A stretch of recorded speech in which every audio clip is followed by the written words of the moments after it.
Hello बच्चों, स्वागत है आप सभी का एक और नई वीडियो में। आशा करता हूँ आप सभी बहुत अच्छे से होंगे।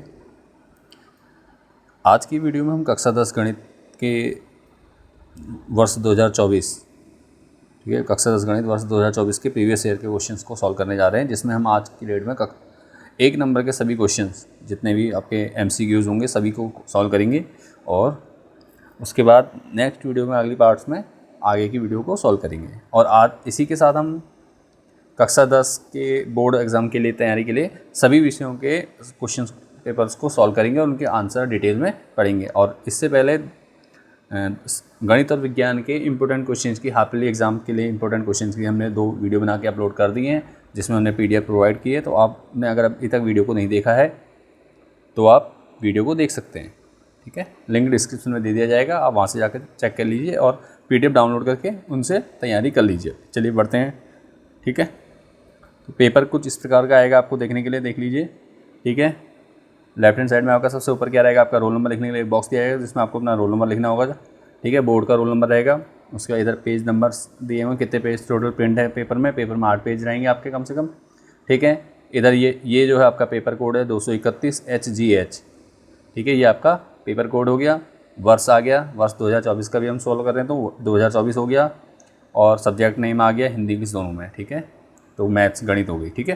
3 घंटे का आपका टाइम रहेगा जिसमें आपको 80 नंबर का आपको सॉल्व करना होगा। चलिए बढ़ते हैं, आप क्वेश्चन पे चलते हैं सीधे। बाकी कुछ निर्देश दिए हुए हैं, ठीक है, तो ये आप पढ़ लेंगे जब एग्ज़ाम आएगा, ठीक है। टोटल प्रश्न कितने हैं बता देता हूँ, इसमें 27 प्रश्न टोटल, ठीक है। तो चलिए बढ़ते हैं अब आगे, शुरू करते हैं क्वेश्चन 1। देखिए क्वेश्चन नंबर 1 क्या दिया गया है। क्वेश्चन नंबर 1 दिया गया है, निम्नलिखित में से अपरिमेय संख्या है। निम्नलिखित में से अपरिमेय संख्या है, ठीक है, हमें ये बताना है। तो अपरिमेय संख्याएं क्या होती हैं, ठीक है। अपरिमेय संख्याएं होती हैं वे संख्या जिनको हम P/Q के रूप में नहीं लिख सकते। किसके रूप में? P/Q के रूप में नहीं लिखा जा सकता है, ठीक है, ये नहीं होती हैं। दूसरा, जो पूर्ण वर्ग नहीं होती हैं, पूर्ण वर्ग ना हो, ठीक है, पूर्ण वर्ग ना हो, ऐसी संख्याएं जो क्या हो, पूर्ण वर्ग ना हो, तो वो क्या होंगी, अपरिमेय संख्या कहलाएंगी, ठीक है। परिमेय संख्या क्या होती है? वे सभी संख्याएं जो क्या होती हैं जिनको हम P/Q के रूप में लिख सकते हैं। परिमेय संख्या, ठीक है, P/Q के रूप में लिख सकते हैं जहाँ Q नॉट इक्वल टू क्या होगा, 0 होगा। एक तो ये कंडीशन होती है उसके लिए, और दूसरी कंडीशन होती है कि वो पूर्ण वर्ग हो। पूर्ण वर्ग का मतलब जैसे 4 है, इसका वर्गमूल करेंगे तो कितना निकलेगा, 2 आएगा। √4 का वर्गमूल क्या होता है, 2 होता है, ठीक है। तो जब हम ये करते हैं तो हमारा 2 आ गया। 2 क्या एक परिमेय संख्या, तो इसलिए √4 भी हमारी एक परिमेय संख्या होती है। तो अब देखिए निम्नलिखित में से अपरिमेय संख्या है, कौन सा अपरिमेय संख्या हो जाएगा, देखिए अपरिमेय संख्या क्या होंगी। देखिए √16 का वर्गमूल क्या होता है, 4 होता है, तो ये तो नहीं है, ठीक है, ये परिमेय संख्या हो गई। इसी प्रकार देखिए √5 क्या है, एक अपरिमेय संख्या, ये हमने सिद्ध भी करी है एक्सरसाइज में, ठीक है। √2 √4 √2 √5 ये क्या है, अपरिमेय संख्या है। तो ये क्या हो जाएगा हमारा, अपरिमेय संख्या लिख देंगे यहाँ पर,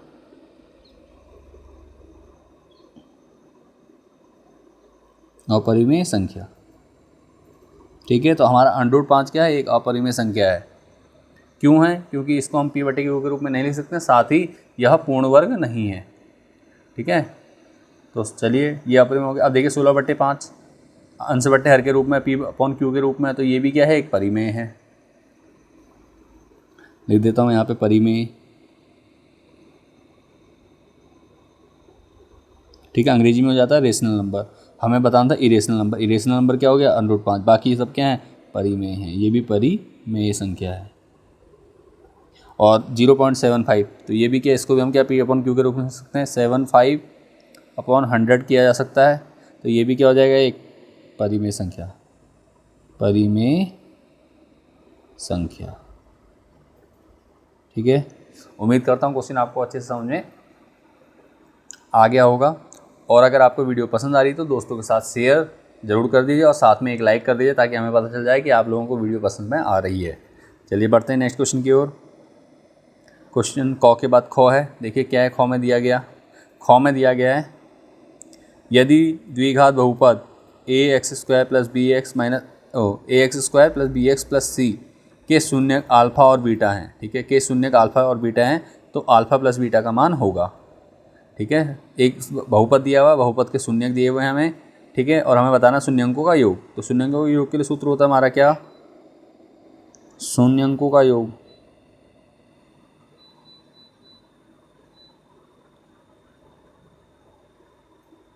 योग क्या होता है, अल्फ़ा प्लस बीटा बराबर क्या होता है, एक्स का गुणांक, देखो माइनस, पहले माइनस का फॉर्म लेगा, फिर एक्स का गुणांक, एक्स का गुणांक बटे में एक्स स्क्वायर का गुणांक।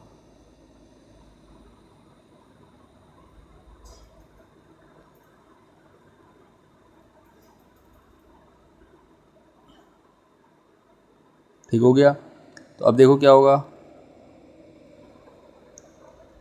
x माइनस तो माइनस हो जाएगा, x का गुणांक देखो इसमें यहाँ पे क्या है, देखिए b, x का गुणांक क्या है, b है, और एक्स स्क्वायर का गुणांक क्या है, a है, तो माइनस हो गया b अपॉन a। क्या ऑप्शन दिया है आपको, देखिए ऑप्शन है b अपॉन a, जी हाँ बिल्कुल दिया हुआ है, कहाँ है, ये है, ठीक है। शून्यंकों का योग निकल गया हमारा क्या, माइनस बी अपॉन ए, अल्फ़ा प्लस बीटा। क्लियर है, यहाँ तक आपका क्वेश्चन हो चुका है, कोई डाउट नहीं है और समझ में आ चुका होगा। सिर्फ फॉर्मूला याद होना चाहिए यहाँ पे, अल्फ़ा प्लस बीटा क्या होता है, एक्स का गुणांक बटे एक्स स्क्वायर का गुणांक, ठीक है। चलिए, या सीधे फॉर्मूला का डायरेक्ट शॉर्ट में याद करना है तो क्या हो जाएगा, अल्फ़ा प्लस बीटा बराबर माइनस बी अपॉन ए। बी क्या है यहाँ पे, एक्स का गुणांक, और ए क्या है, एक्स स्क्वायर का गुणांक। ये भी आपका फॉर्मूला है, ठीक है। उम्मीद करता हूँ यहाँ तक समझ में आ चुका है आपको, और कोई डाउट लग रहा है आपको तो कमेंट के माध्यम से पूछ सकते हैं आप मुझसे।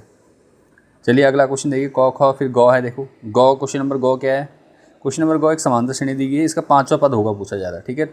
समांतर श्रेणी के पहले 3 पद दिए हैं, उसका डॉट डॉट फिर 5वां पद पूछा जा रहा है। तो सिंपल क्या करेंगे, ए पी है, तो ए पी में सबसे पहला पद क्या होता है, ए होता है। ए क्या है हमारा, देखो 10। डी निकालेंगे, फिर डी क्या होता है, A2 माइनस A1। फॉर्मूले देख लो ध्यान में, फॉर्मूले याद होने चाहिए आपको, फॉर्मूलों के बेस पे ये सारे क्वेश्चन, ठीक है। देखो A2 माइनस A1, दूसरे पद से पहले के पद को घटा देंगे तो हमारा क्या निकलता है, सार्वधातुक डी निकल जाता है, ठीक है। डी क्या है, सार्वधातुक। ए क्या है, प्रथम पद। तो यहाँ से देखिए क्या है वैल्यू, 7 माइनस क्या करेंगे 10, 7 में से 10 गया तो कितना बचेगा, माइनस के 3 बच जाएगा, ठीक है। तो ये चीज़ हो गई। हमें क्या दिया हुआ, 5वां पद कह रहा, तो इसका मतलब हमें एन भी दिया हुआ है, एन बराबर कितना है, 5 है। तो अब क्या निकालना, हमें 5वां पद निकालना है, तो इसका मतलब ए एन निकालना है। तो ए एन का फॉर्मूला आपको पता है, याद है आप लोगों को, a plus n minus 1 into d, ठीक है। तो चलिए ए क्या है हमारा, देखो ए की वैल्यू हमारे पास थी 10 प्लस ब्रैकेट में एन माइनस एन में एन कितना है, 5, 5 में से गया 4, ठीक है, गुणा क्या बचा, डी, डी कितना है माइनस के 3, ये देखो डी आया था, तो 4 3 12, 10 प्लस प्लस माइनस माइनस के 12, ब्रैकेट में कर दिया मैंने इसको, क्यों, क्योंकि 2 साइन एक साथ लगे हैं यहाँ पर, प्लस और माइनस दोनों हैं। तो अब प्लस माइनस माइनस हो जाए तो बचेगा क्या, माइनस के 2। तो देखिए आंसर कहीं पर है, माइनस का 2, जी हाँ बिल्कुल है, ये दिया गया है माइनस का 2। तो हम इसको क्या करेंगे, टिक लगा देंगे इसमें, ठीक है। ये हमारा आंसर हो गया। उम्मीद करता हूँ ये क्वेश्चन भी आपको अच्छे से समझ में आ गया होगा। और अगर समांतर श्रेणी या इससे पहले की जो एक्सरसाइज है, ये आपका द्विघात बहुपद और ये वास्तविक संख्याओं, अगर ये आपको डिटेल में समझनी है, अगर आपको कोई डाउट है तो हमने वीडियो बना रखी है चैनल पे, आप जाकर भी चैनल पे वीडियो को देख सकते हैं, ठीक है। डिटेल में वीडियो है तो आपको सारा एक्सप्लेनेशन मिल जाएगी क्या कैसे हो रहा है करके। अगर आप पहली बार हमारी वीडियो में आए हैं तो इन वीडियोज़ को भी जरूर देखें, लिंक डिस्क्रिप्शन में दे दूँगा मैं प्लेलिस्ट का, आप वहाँ से देख लीजिएगा।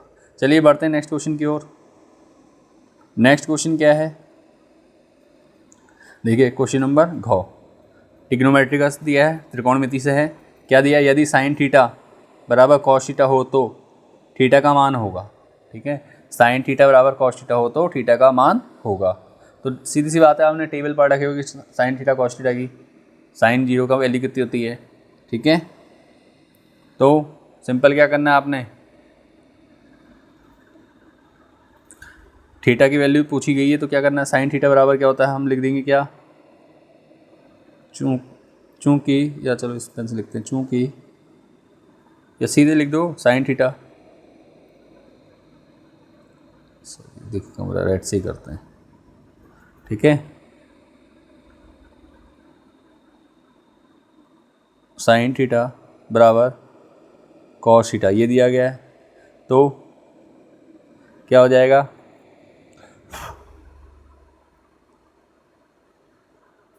थीटा की वैल्यू, साइन थीटा का मान कैसे निकलेगा,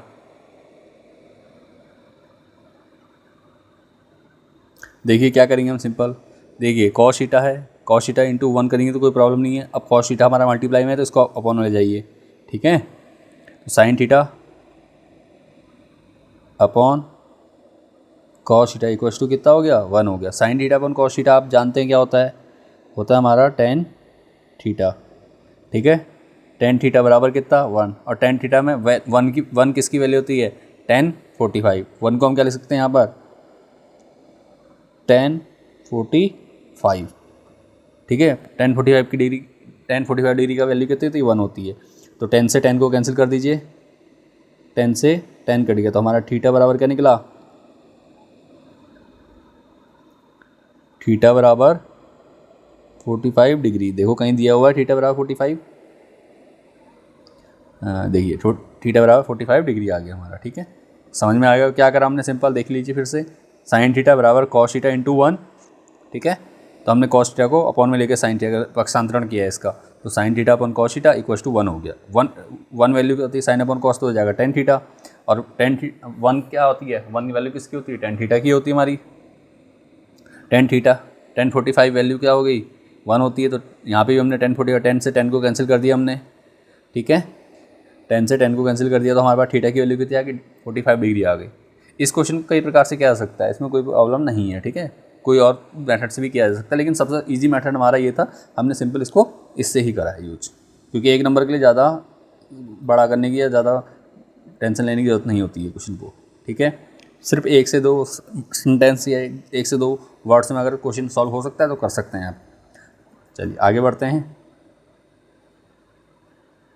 देखिए क्वेश्चन नंबर क्या है हमारा, देखो क्वेश्चन नंबर घ हो गया, अणो आ गया, अणो आ गया। एक्स अक्ष पर स्थित बिंदु के निर्देशांक क्या होंगे, एक्स अक्ष पर स्थित बिंदु के निर्देशांक क्या होंगे। तो एक्स अक्ष पर स्थित है बिंदु, देखिए ये एक्स, सॉरी मैं पेन से बना देता हूँ, ये इस प्रकार से आपका ग्राफ होगा। तो एक्स अक्ष ये है, इस पर कोई बिंदु स्थित है, तो इसके लिए निर्देशांक एक्स की तो वैल्यू होगी पॉजिटिव, और वाई की वैल्यू क्या हो जाएगी, निगेटिव, मतलब 0 हो जाएगी, ठीक है। तो इस एक्स अक्ष पे स्थित बिंदु के निर्देशांक क्या होंगे, x, 0, ठीक है, x, 0 होंगे। सिर्फ वो x में चला है, y में 0 है। अगर यहीं पे y x में पूछ लेगा तो क्या हो जाएगा, y में पूछता है तो तब होता है ये 0, y, ठीक है। तो ये हो गया, तो हमारा x अक्ष पे स्थित बिंदु के निर्देशांक क्या हो जाएंगे, x, 0 हो जाएंगे आपको, ठीक। अब देखिए क्वेश्चन नंबर अणा हो चुका है, और अगर अभी तक आप वीडियो देख रहे हैं और वीडियो आपको पसंद आई तो वीडियो को लाइक कर दीजिए, और अगर दोस्तों को शेयर नहीं किया तो शेयर कर लीजिए। साथ ही अगर आपने अब तक चैनल को सब्सक्राइब नहीं किया है तो चैनल को सब्सक्राइब भी कर लीजिए, ताकि ऐसी वीडियो आपको और भी मिलती रहें और आप अपनी स्टडी ज़ोरदार तरीके से करते रहें, ठीक है। चलिए बढ़ते हैं आगे। यदि द्विघात समीकरण x² माइनस 6x प्लस के बराबर 0 के मूल समान है तो k का मान होगा, ठीक है। अगर मूल समान है तो k का मान क्या होगा, ठीक है।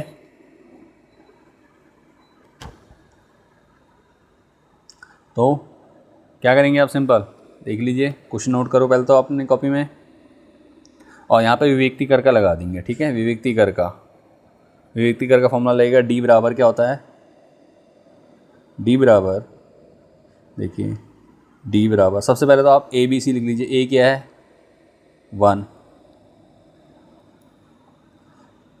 a बराबर 1 है, क्यों, x² का गुणांक होता है हमेशा, ठीक है। b बराबर क्या है, देखो x का गुणांक कितना है -6। इसी प्रकार जो अचर पद है वो क्या है, c बराबर k है, ठीक है। तो d बराबर b² माइनस 4ac, ठीक है, b² माइनस 4ac। क्लियर हो गया यहाँ तक। अब वैल्यू पुट कर दीजिए इसमें, बी स्क्वायर में बी की क्या -6 का स्क्वायर, फिर -4 इंटू ए कितना है देखो 1 इंटू सी कितना है के बराबर 0। ठीक है, क्योंकि मूल समान है, मूल समान होंगे तो बराबर क्या रहेंगे, हम 0 रख देंगे। तो 6 का स्क्वायर कितना होगा देखिए, 6 का स्क्वायर हो जाएगा 36, माइनस माइनस प्लस हो जाएगा, -4 की के में हो जाएगी तो 4 की हो जाएगी, 1 से तो कोई फ़र्क पड़ेगा नहीं गुणा में, बराबर 0।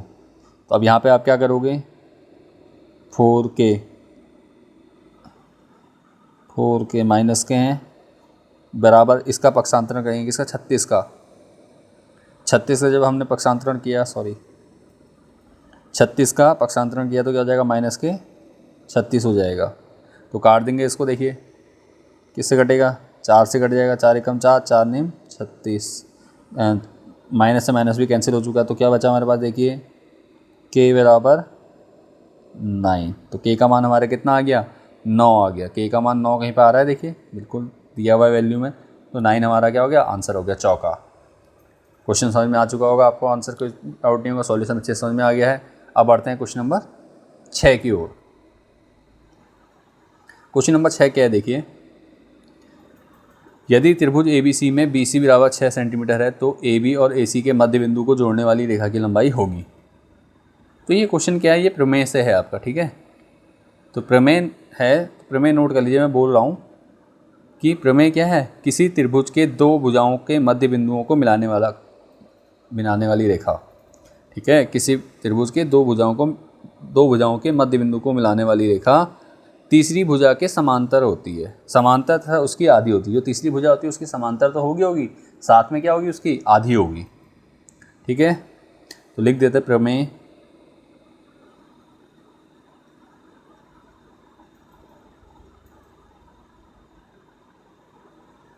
देखो, किसी त्रिभुज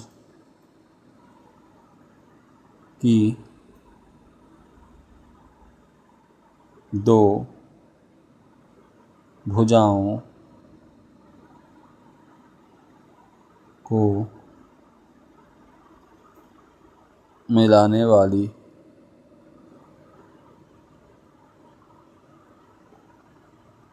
रेखा त्रिभुज की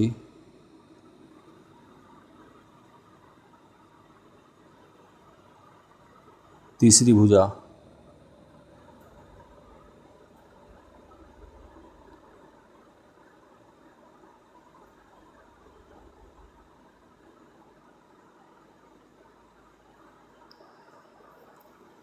ठीक है।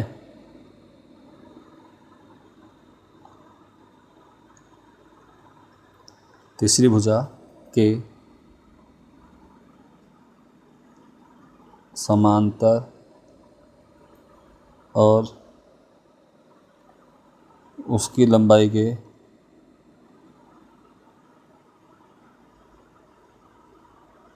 की आधी होती है। आधी होती है, ठीक है। त्रिभुज ABC में BC बराबर 6 सेंटीमीटर है। अब देखो BC क्या है, ये क्या है, तो AB और AC के मध्य को जोड़ने वाली रेखा। तो BC क्या है, समांतर रेखा तो है ये, साथ में उसकी आधी हो जाएगी। तो BC की वैल्यू आपकी 6 है, तो जो बीच में जो रेखा मिला रही है उसे, ठीक है, उसकी क्या हो जाएगी, आधी होती है। तो BC के आधी तो सिंपल क्या करेंगे हम, BC बराबर, चाहे तो आप इसका डायग्राम बना सकते हो, ठीक है। कैसे, एक त्रिभुज बना लेते हैं हम।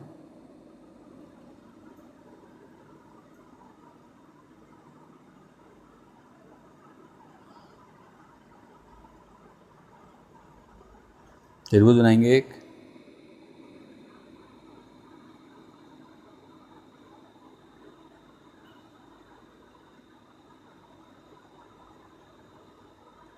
त्रिभुज बना दिया, इसके बीच में एक रेखा खींची हमने, ये देखो, ये इसके समांतर है। तो ABC नाम दे दो, ABC,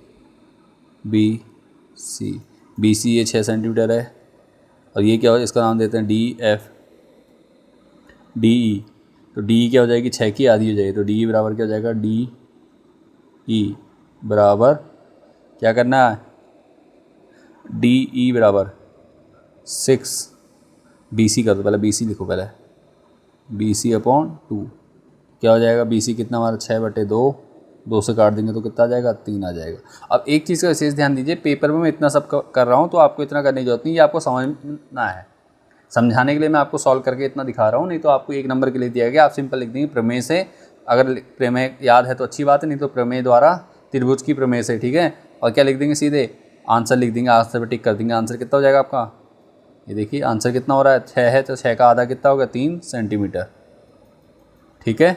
हमारा क्वेश्चन नंबर 6 यहाँ से कंप्लीट हो गया। प्रमेय देख लीजिए फिर से, किसी त्रिभुज की 2 भुजाओं को मिलाने वाली रेखा त्रिभुज की तीसरी भुजा के समांतर और उसकी लंबाई की क्या होती है, आधी होती है, ठीक है। तो ये आपकी प्रमेय हो गई, इसको नोट कर लीजिएगा, इस ऐसे क्वेश्चन आता है तो आपको याद होनी चाहिए प्रमेय, ठीक है। और नीचे त्रिभुज में मैंने आपको समझा दिया कि कैसे है करके। चलिए बढ़ते हैं आगे नेक्स्ट क्वेश्चन की ओर। अब देखिए नेक्स्ट क्वेश्चन क्या दिया गया, क्वेश्चन नंबर जो, यदि किन्हीं दिए हुए आंकड़ों के लिए माध्य और माध्यिका क्रमशः 12 व 15 है तो उनका बहुलक होगा, ठीक है। माध्य और माध्यिका दे रखा है तो उनका बहुलक होगा, बताना है आपको, ठीक है। तो बहुलक का एक फॉर्मूला है, तीनों के बीच संबंध का फॉर्मूला जो है वो नोट करा देता हूँ, उससे नोट कर लीजिए, हर बार एक क्वेश्चन आपका एग्जाम में पूछता है तो इसलिए आपको आना चाहिए, ठीक है। बहुलक बराबर क्या होता है, बहुलक ऊपर लिख दे रहा हूँ, जौ का, ठीक है, जौ कर रहे हैं हम, बहुलक फॉर्मूला याद कर लीजिएगा, बहुलक बराबर 3 गुणा माध्यिका, 3 ब्रैकेट कर दो या गुणा कर दो, बात एक ही, 3 गुणा माध्यिका,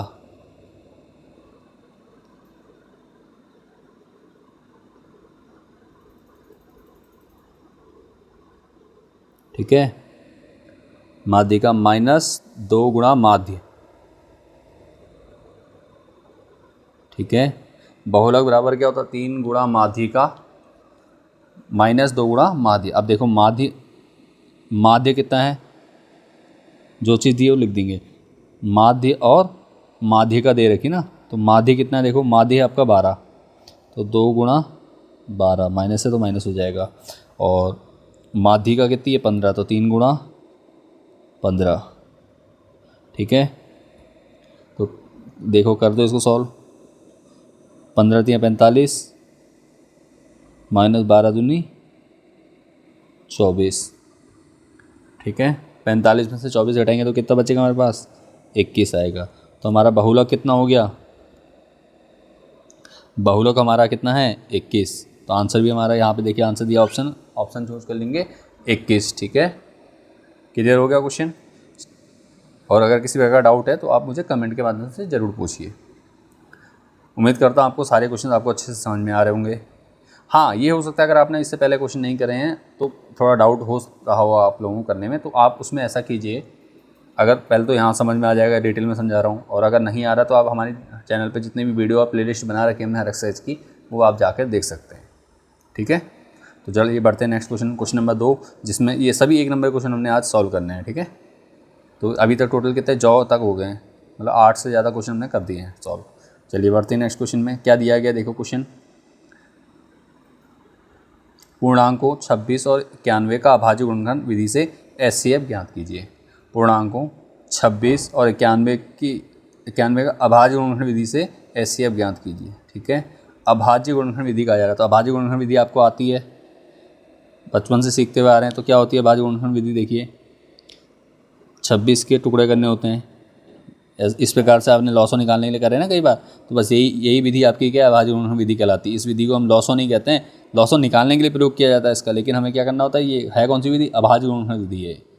तो देखिए 26 को हम डायरेक्ट लिख देते हैं, 26 का 2 से भाग देंगे तो 2 गुणा 13, इसके अलावा कुछ होगा, 13 को 13 से भाग जाएगा तो 13 दूनी 26 हो जाएगा। क्लियर हो गया। इसी प्रकार देखो 91 को भी देखो किससे जा सकता भाग, 2 से नहीं जाएगा, 3 से नहीं जाएगा, 7 से चला जाएगा, तो 7 गुणा 13, 13 सत्ते 91 होता है ना, तो 7 से पहले भाग दिया तो कितना बचेगा, 13 से बचेगा, 13 को भाग देंगे तो 1 आ जाएगा, तो ये हो गया। तो अब हमारे अब इसमें HCF का मतलब होता है कॉमन फैक्टर। तो दोनों संख्याओं में कॉमन क्या है देखिए, 2 गुणा 13 और 7 गुणा 13 में 13 कॉमन है, ये देखिए। तो हमारा HCF कितना हो जाएगा, इसलिए HCF बराबर कितना हो जाएगा, 13 हो जाएगा। यही हमारा क्या हो गया, आंसर है। ठीक है, तो उम्मीद करता हूँ ये क्वेश्चन भी आपको अच्छे से समझ में आ गया होगा। अब आज गुणनखंड करने हैं, आपको अगर ऐसे करने में डाउट होता है तो आप ऐसे करिए, कोई प्रॉब्लम नहीं है। क्या करना है, 26 का अगर अलग अलग होंगे दोनों की ध्यान दीजिएगा, क्योंकि आपको ऐसे निकालना, एल से निकाला तो साथ निकाल लेते, आपको दिक्कत नहीं था। 26 है तो क्या करोगे, 2 से करा तो 13 आ गया, फिर 13 एकम 13 1 आ गया तो रुक गए। इसी प्रकार हमें 91 का भी करना था, तो 7 से जाएगा, 7 एकम 7, 2 बचा 21 होगा, 7 21, फिर 13 आ गया तो 13 एकम 13। तो ये इस प्रकार करना था आपने। ठीक है, तो हमने डायरेक्ट कर दिया, ये माइंड में कर लिया हमने मल्टीप्लाई। अगर आपको वैसे करने में प्रॉब्लम होती तो ऐसे भी आप कर सकते हैं। चलिए बढ़ते हैं नेक्स्ट क्वेश्चन की ओर। अगला क्वेश्चन फिर समांतर श्रेणी से है। समांतर श्रेणी में क्या दिया है, एक श्रेणी दी गई है, 21, 18, 15 डॉट डॉट डॉट का कौन सा पद 0 है। an की वैल्यू दी है, कौन सा पद 0 है, मतलब an है ये। तो अब क्या करना, जो जो चीज़ दी है आपको नोट कर लीजिए। पहला क्या दिया हुआ, a दिया हुआ हमें, देखो प्रथम पद तो है ये हमारे पास 21। फिर हमें क्या निकालना, d निकालना। d के लिए फॉर्मूला आपको पता है, a2 माइनस a1। a2 कितना हमारा 18 माइनस a1 21, कितना बचेगा माइनस के 3। 18 में से 3 गया कितना, 21 में से 18 गया तो कितना 3 बचा, माइनस का तो माइनस के 3 हो गया। ठीक हो गया, a हो गया। n आपका an दिया हुआ, देखो an कितना दिया है 0, an की वैल्यू 0 है, तो फॉर्मूला यूज कर लेते हैं, an बराबर a plus n minus 1 into D बराबर क्या लेंगे, 0 लेंगे, क्योंकि हमें 0वां पद निकालना, कौन सा पद 0 हुआ, n की वैल्यू हमें निकालनी है। तो a की वैल्यू कितनी है हमारे पास 21, a की वैल्यू 21 प्लस n माइनस 1 तो ऐसी रहेगा। d की वैल्यू कितनी है माइनस के 3।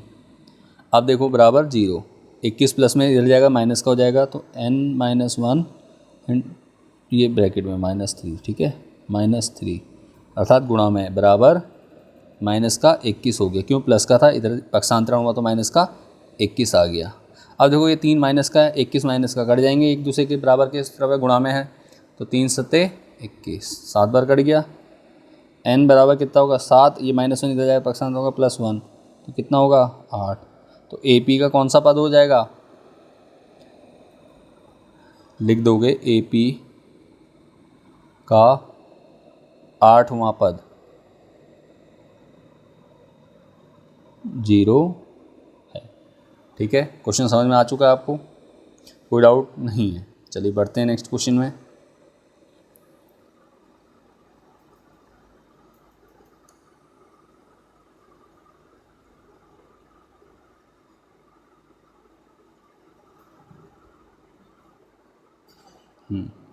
अब देखिए क्या है, क्वेश्चन नंबर 3 हो चुका, क्वेश्चन नंबर 4। क्वेश्चन नंबर 4 में देखिए एक द्विघात समीकरण ज्ञात किए जिसके मूल ये और ये हैं, मूल दिए हैं, तो फॉर्मूला क्या होता है हमारा। ठीक है, मूल दिए होने पर हमें फॉर्मूला कौन सा यूज़ करना पड़ता है, लिखो एक्स स्क्वायर, कहाँ गया आपका, ये है देखो, यहाँ लिखना है x square minus alpha plus beta into x plus alpha beta बराबर 0, ये होता है। अल्फ़ा प्लस बीटा कहाँ से आएंगे आपके, अल्फ़ा प्लस बीटा, सॉरी ये रुको नीचे लिख देता हूँ इसको, नहीं तो कन्फ्यूजन हो जाएगा आपको। क्वेश्चन नंबर 4 यहाँ है ना शुरू, ठीक है। क्वेश्चन नंबर 4 देखो, ये हो गया बराबर अल्फ़ा प्लस बीटा कहाँ है, देखो ये कहाँ दिया है अल्फ़ा, ये जो 5 है ये क्या हो गया अल्फ़ा, ये शून्य के ना, शून्यंकों को अल्फ़ा प्लस बीटा कहते हैं, मतलब शून्यंकों का योग और शून्यंकों का गुणनफल कर रहे हैं हम। तो शून्यंकों का योग करेंगे तो अल्फ़ा प्लस बीटा कितना हो जाएगा, 5 और 2 को -2 को जोड़ेंगे तो कितना बचेगा, 3 बचेगा। तो यहाँ लिख दे रहा हूँ मैं साथ में, अल्फ़ा प्लस बीटा बराबर कितना हो रहा है 5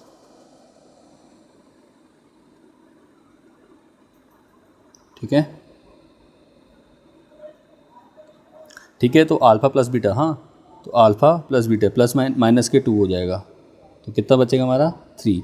और इसी प्रकार अल्फ़ा बीटा निकालेंगे तो क्या हो जाएगा, 5 की गुणा -2 से होगी, तो कितना बनेगा -10। ठीक है, तो वैल्यू रख देंगे, और सिंपल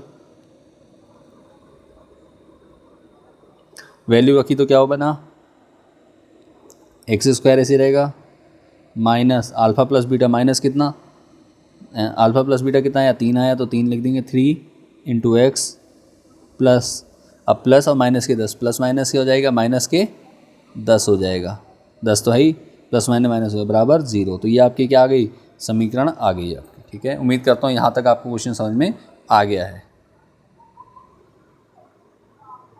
ठीक है, और अगर किसी प्रकार का डाउट है तो आप पहले तो आप एक्सरसाइज को देख लीजिए, जिसमें हमने डिटेल में समझा रखे हैं आपको कई सवाल एक्सरसाइज के साथ।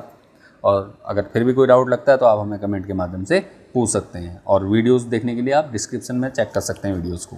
ठीक है, सभी वीडियो के लिंक हम आपको डिस्क्रिप्शन में दे देंगे। चलिए नेक्स्ट क्वेश्चन की ओर, क्वेश्चन नंबर 5। तो क्वेश्चन नंबर 5 दिया गया है, देखो हमें क्वेश्चन नंबर 5 हमें दिया गया है sin 60 cos 30 cos 60 sin 30। ठीक है, तो वैल्यू दे का मान ज्ञात कीजिए, का मान ज्ञात कीजिए। sin 60 का मान भी आपके पास होता है, cos 30 का भी मान आपके पास है, cos 60 का मान आपके पास याद है आपको, और sin 30 का मान याद है, क्योंकि ये टेबल में आपको मिल जाते हैं। ठीक है, तो सिंपल हमने क्या करना है, देखो वैल्यू पुट कर देंगे। क्या होती है sin 30 की वैल्यू, √3/2। sin 60 की वैल्यू, sin 60 की वैल्यू क्या होती है, √3/2 इंटू cos 30 की वैल्यू क्या होती है, √3/2। ठीक है, बराबर, सॉरी बराबर बोला, प्लस है, प्लस cos 60 की वैल्यू क्या होती है, cos 60 की वैल्यू होती है 1/2 इंटू sin 60 की 1/2, और cos 30 की वैल्यू क्या होती है, एक मिनट, हाँ, ये देखिए cos 60 की 1/2 और sin 30 की भी क्या होती है 1/2, ये है। ठीक है, हाँ, कन्फ्यूज़न नहीं होना है। तो क्या हो गया, देखो जो कर सकता है काट देंगे, मल्टीप्लाई है तो क्या होगा, मल्टीप्लाई में √3 की √3 से गुणा होगी, क्योंकि हर समान है। वैसे गुणा में तो अंश के अंश से, हर के हर से होती है, तो √3 की √3 से गुणा होगी तो 3 बचेगा, बटे 2 की गुणा 2 से तो 2/4, प्लस अब देखो 1 की गुणा 1 से होगी तो 1/2 दूनी 4।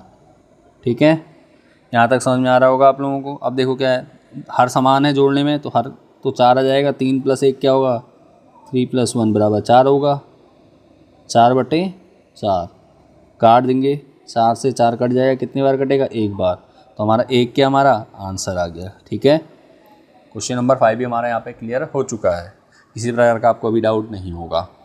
बढ़ते हैं नेक्स्ट क्वेश्चन की ओर, क्वेश्चन नंबर 6। ठीक है, क्वेश्चन नंबर 6 की हमने वीडियो बना रखी है डिटेल में, तो आप इसको हमारी वीडियो में जाके देख सकते हैं। बढ़ते हैं क्वेश्चन नंबर 7 की ओर। ठीक है, करना क्या, क्वेश्चन समझा देता हूँ आपको, और अगर किसी का डाउट हो तो आप देख सकते हैं। ठीक है, बिंदु 5,6 और -1,4 को जोड़ने वाले रेखाखंड को y अक्ष के अनुपात 1 के अनुपात में विभाजित करता है, k का मान ज्ञात कीजिए। ठीक है, k का मान आपको क्या करना है, ज्ञात करना है। ठीक है, तो फॉर्मूला यूज कर लेंगे आप, क्या, m1x2 + m2x1 upon m + n का। ठीक है ना, ये वाला फॉर्मूला यूज़ कर लेंगे और यहाँ से आपकी वैल्यू निकल जाएगी। चलो, और बाकी वैसे भी आपका क्या कहते हैं, वीडियो में आप देख सकते हैं, डायरेक्ट वीडियो में हमने इस प्रकार के अनुपात के सभी सवाल करा रखे हैं, आप वहाँ से चेक कर लीजिए। अब क्वेश्चन नंबर 7 की ओर चलिए। क्वेश्चन नंबर 7 क्या लिखा, सिद्ध कीजिए sec a + tan a into 1 - sin a = cos a। ठीक है, तो चलिए करते हैं शुरू क्वेश्चन को।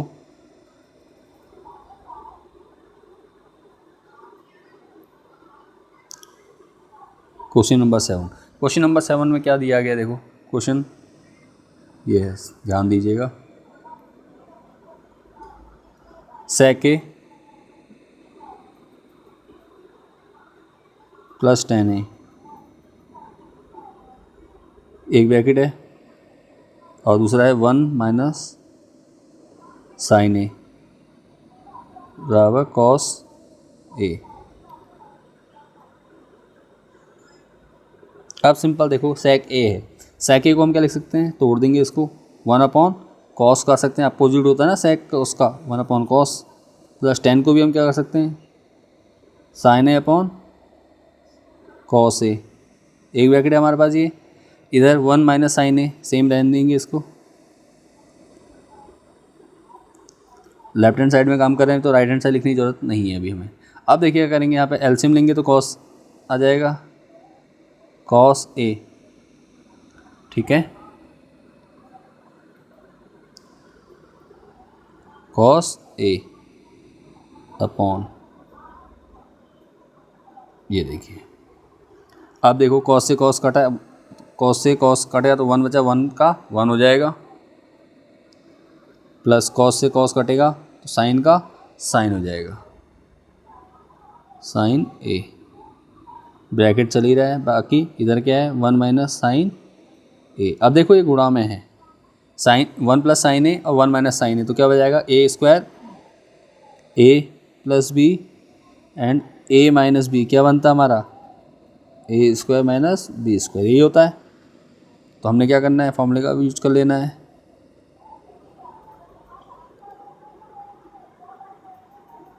ये हमारा फॉर्मूला है, ठीक है। तो क्या करेंगे देखो,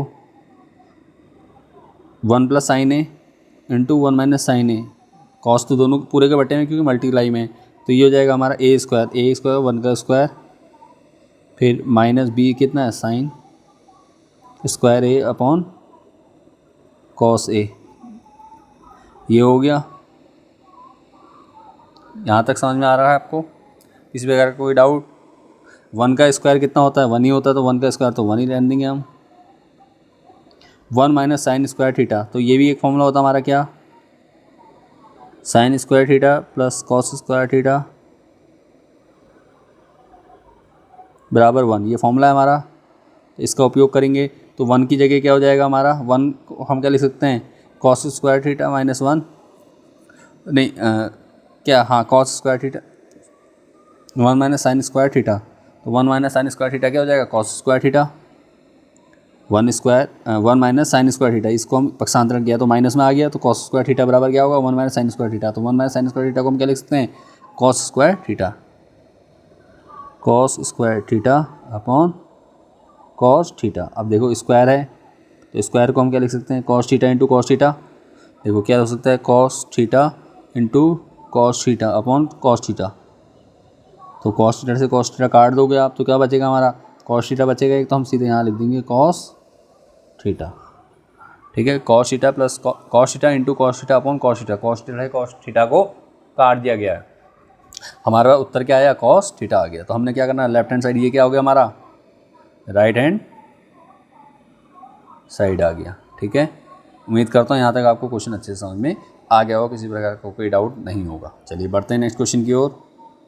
और अगर वीडियो आपको पसंद आ रहा है तो एक छोटा सा लाइक ज़रूर कर दीजिए, एक कमेंट कर दीजिए कि आपको वीडियो पसंद आ रही है। एक पॉजिटिव कमेंट हमें बहुत मोटिवेट करता है आपका, ठीक है। साथ में वीडियो को दोस्तों के साथ शेयर कीजिए, और अगर अभी तक सब्सक्राइब नहीं किया है तो चैनल को सब्सक्राइब कर लीजिए, ठीक है, ताकि ऐसे ही और भी वीडियो आपको टाइम टू टाइम मिलते रहें। हम डेली वीडियो बना रहे हैं चैनल पे, और आप क्या करें, चैनल को सब्सक्राइब कर लीजिए ताकि आपको सबसे पहले वीडियो मिल सके। चलिए बढ़ते हैं क्वेश्चन नंबर 8 की ओर। क्वेश्चन नंबर 8 भी आपका क्या है, 1 मार्क्स का है। तो देखिए क्या दिया है, त्रिज्या 21 सेंटीमीटर वाले एक वृत्त के एक त्रिज्यखंड का क्षेत्रफल ज्ञात कीजिए, ठीक है। देख लो यहाँ पे वृत्त का क्षेत्रफल नहीं कहा, त्रिज्यखंड का क्षेत्रफल का है, ठीक है। तो त्रिज्यखंड का क्षेत्रफल के लिए सूत्र क्या होता है, और साथ में क्या दिया, जिसका कोण है इतना, क्षेत्रफल ज्ञात करना, त्रिज्यखंड का क्षेत्रफल, ठीक है। तो फॉर्मूला क्या, त्रिज्यखंड का क्षेत्रफल बराबर क्या होता है, थीटा अपॉन 360, ठीक है, इंटू पाई आर स्क्वायर। खाली वृत्त का पूछा जाए तो पाई आर स्क्वायर, और अगर त्रिज्यखंड का पूछा जाए तो थीटा अपॉन 360। थीटा की वैल्यू कितनी है, देखिए थीटा हमारा 60 है, 60 अंश का कोण बन रहा है ना, बटे 360 गुणा पाई की वैल्यू क्या लेंगे 22/7 दिया है हुआ है, देखो हिंट, गुणा आर स्क्वायर, आर कितना है देखिए, त्रिज्या बताइए 21 सेंटीमीटर, 21 गुणा 21, आर स्क्वायर है ना, तो 21 गुणा 21, 7 से काट दिए, 7 तियाँ 21 कट चुका है, 60 से काट दो, 6 कम 6, 6 छिंग 36, तो 6 बार कट जाएगा। अब 6 से काट दो, 3 2 से 3 बार 11 बार कट जाएगा, फिर 3 से 3 कम 3 सत्ते 21। तो अब देखो काटने के बाद क्या बचेगा हमारे पास, 11 गुणा 7 गुणा और 3, 7 में 21 और 11, तो 21 और 11 की गुणा कर दीजिए, 21 गुणा 11, ठीक है, 21 गुणा 11 कितना हो जाएगा 231, ठीक है, मल्टीप्लाई आपको करनी आती होगी कर लीजिए अलग से, ठीक है, 231 क्या क्षेत्रफल है तो सेंटीमीटर में है ना इकाई, तो सेंटीमीटर इसका वर्ग सेंटीमीटर जिसे कहते हैं, ठीक है, वर्ग सेंटीमीटर, सेंटीमीटर स्क्वायर जिसे कहेंगे हम, या वर्ग सेंटीमीटर लिख देंगे। तो हमारा ये क्वेश्चन भी आपका सॉल्व हो चुका है, आशा करता हूँ आपको ये क्वेश्चन भी समझ में आ गया होगा, ठीक है। अब देखो क्या दिया है क्वेश्चन नंबर 9। क्वेश्चन नंबर 9 जो है P दिया हुआ 0.05 है, तो E नहीं की प्रायिकता बताइए, मतलब ये है किसी काम को होने की प्रायिकता 0.05 है, तो काम के ना होने की प्रायिकता क्या होगी, तो सिंपल क्या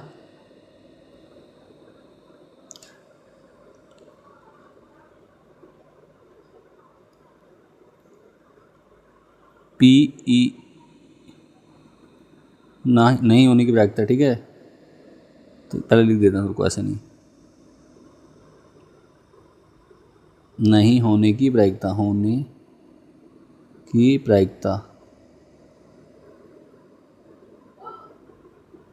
बराबर क्या हो जाएगी, देखो हमेशा होने की प्रायिकता किसी भी पूरे कार्य की प्रायिकता 1 होती है, उसमें से होने की प्रायिकता को घटा देंगे, होने की प्रायिकता कितनी है 0.05, तो क्या करोगे, घटाना आपको आता है दशमलव में, नहीं आता तो दिखा देता हूँ, 1.00 लगा दिया आपने, ठीक है, इधर 0.05 आपके पास ऑलरेडी है, तो क्या करोगे हासिल लोगे तो यहाँ 10 हुए, 10 में से 5 गया 5, इधर कितना बचा 9, 9 में से 0 गया 9, दशमलव लगाएंगे, और यहाँ तो क्या था एक हमने हासिल लिया था, तो यहाँ बचा 0, तो 0.95 हो गया, तो यही आपका क्या हो जाएगा आंसर हो गया, ठीक है। उम्मीद करता हूँ ये क्वेश्चन भी समझ में आ गया होगा, ठीक है। अगर आपको एक प्रायिकता दी गई और दूसरे की प्रायिकता निकालनी हो, मतलब कार्य होने की प्रायिकता दी गई है या कार्य के ना होने की प्रायिकता दी हो, तो आपने हमेशा क्या करना है 1 से घटा देना, संपूर्ण कार्य की क्या रहती है प्रायिकता टोटल 1 होती है, मतलब कार्य के ना होने की प्रायिकता और कार्य के होने की प्रायिकता क्या होगी, टोटल उन दोनों का योग क्या होगा 1 होगा, ठीक है। तो ये हमने क्वेश्चन नंबर 9 भी सॉल्व कर लिया है। तो यहाँ तक अभी हमारे सभी 1 नंबर के क्वेश्चन हो चुके हैं। अब देखिए जो आगे के क्वेश्चन है वो अभी हमारे साथ क्वेश्चन नंबर 10 से आगे 2 मार्क्स के क्वेश्चन है, और आज हम क्या कर रहे हैं, पहली वीडियो में हम सभी पहले पार्ट में हम सभी 1-1 नंबर के क्वेश्चन को सॉल्व करें, नेक्स्ट पार्ट में हम इससे आगे क्वेश्चन को सॉल्व करेंगे, ठीक है। और उम्मीद है आपको ये वीडियो पसंद आई होगी, और साथ में आशा करता हूँ आपने वीडियो को शेयर कर दिया होगा, चैनल को सब्सक्राइब कर लिया होगा, और दोस्तों के साथ शेयर ज़रूर किया होगा। साथ ही एक प्यारा सा कमेंट दीजिए, पॉजिटिव कमेंट, जिससे कि हमें पता चल सके कि आपको हमारी वीडियो कितनी पसंद आ रही है और हमें कितनी इंप्रूवमेंट करने की और ज़रूरत है। अगर किसी प्रकार का कोई डाउट है प्रश्न से रिलेटेड या कुछ भी आपको पूछना है तो आप हमें कमेंट के माध्यम से पूछ सकते हैं, ठीक है, और हम उसका बहुत ही जल्द आपको जवाब भी दे देंगे। सभी कमेंट्स में हम क्या करते हैं देख के रिप्लाई करते हैं, ठीक है। तो आपने क्या करना है, सिंपल चैनल को सब्सक्राइब, लाइक और दोस्तों के साथ शेयर ज़रूर कीजिए। चलिए मिलते हैं नेक्स्ट वीडियो में, तब तक के लिए बाय एंड टेक केयर।